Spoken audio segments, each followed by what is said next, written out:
सिर से उठा पिता का साया, अब माँ भी नहीं रही और छोटी बहन भी नहीं रही। गोरखपुर के चौरी चौरा थाना से गांव शिवपुर निषाद परिवार में महिलाओं का निर्मम हो गया हत्या। जी हाँ मित्रों, ये खबर सुनकर आपका भी रोंवा खड़ा हो जाएगा। बता दें कि निषाद परिवार जो है चौरी चौरा थाना से ये खबर निकल के आ रहा है। शिवपुर गांव है, वहां पर पूनम निषाद जिनकी उम्र 45 वर्ष है, उनकी निर्मम इसी शनिवार के दिन रात्रि 11 बजे उनकी हत्या हो गई है। योगी आदित्यनाथ जी के शहर जो कि गोरखपुर है और वहीं चौरी चौरा थाना पड़ता है और शिवपुर गांव है, वहां से पूनम निषाद निकल के आती हैं। उनके पति जिनकी उम्र 45 वर्ष या 48 वर्ष रही होगी, उनकी 2 साल पहले मृत्यु हो जाती है और उनकी 2 लड़कियां और पूनम निषाद जीवित अपना जीवन जो है जीवित कर रहे होते हैं। इन परिवार के बीच एक ऐसी घटना घटती है। गांव के ही एक युवक के द्वारा पूनम निषाद को जबरन शारीरिक संबंध यानी प्रेम प्रसंग जिसको हम कह सकते हैं रचाने का काम चलता है। जो पूनम निषाद की बेटी है खुशबू निषाद, वो बड़ी हो गई है जिसकी उम्र 20 साल है और उनकी छोटी वाली बेटी उम्र 12 साल है। वो लड़की इन दोनों के प्रेम प्रसंग के बारे में जान जाती है, खुशबू जान जाती है और खुशबू के जानकारी होने के बाद गांव के जो व्यक्ति रहता है वो मारने का प्लान बनाता है और बताता है कि मैं तुम्हारी बेटी को जान से मार दूंगा।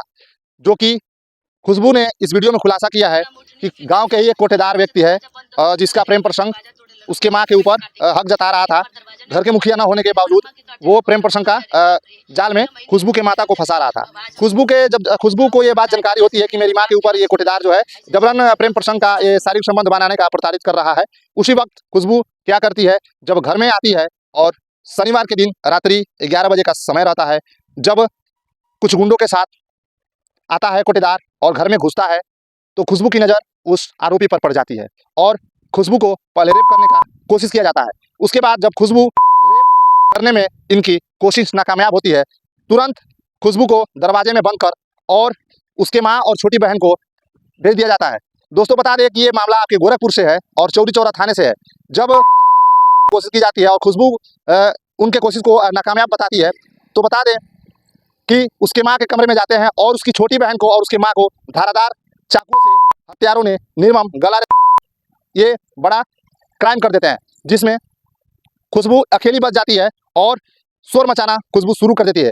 गांव के जब आसपास पड़ोसी इकट्ठे होते हैं तो खुशबू पुलिस को फ़ोन करती है और कहती है कि मेरी माँ को कुछ गुंडों ने कत्ल कर दिया और इस दुनिया से विदा कर दिया। दोस्तों देखते हैं कि इस गोरखपुर अपने ही शहर योगी आदित्यनाथ क्या फैसला करते हैं, आरोपियों के साथ क्या सलूट किया जाता है और क्या निषाद परिवार में जो अब अकेली लड़की खुशबू है उसके साथ क्या न्याय मिलता है।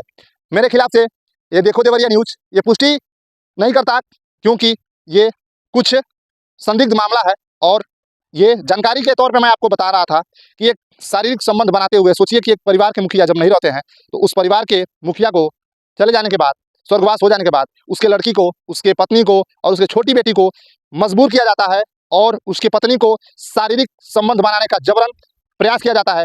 जब उसके पत्नी नकारती है तो उसके बेटी को मालूम चलता है, यानी खुशबू निषाद को मालूम चलता है, और जब खुशबू निषाद को ये बात मालूम चलता है तो आरोपी जो है कोटेदार उसके खुशबू निषाद को यानी उस मुखिया के बेटी को मारने का प्लान बनाता है। मारने से पहले करने का प्लान बनाता है। जब रेप में नाकामयाब हो जाता है तो वह उसको कमरे में बंद कर और आता है और मुखिया के पत्नी और मुखिया के छोटी बेटी को मारने का प्लान बनाता है और उस प्लान में सफल हो जाता है। बता दें दोस्तों, ये सनसनीखेज खबर गोरखपुर के चौरी चौरा थाना से थी, जो कि शिवपुर गांव में निषाद परिवार केवल महिलाओं का ये कांड था और आरोपी के साथ क्या सलूट किया जाए ये आप बताइए। और भी वीडियो कैसा लगा मित्रों बताइएगा। मिलते हैं किसी अगले खबर के साथ, तब तक के लिए दीजिएगा इजाजत। जय हिंद, जय भारत।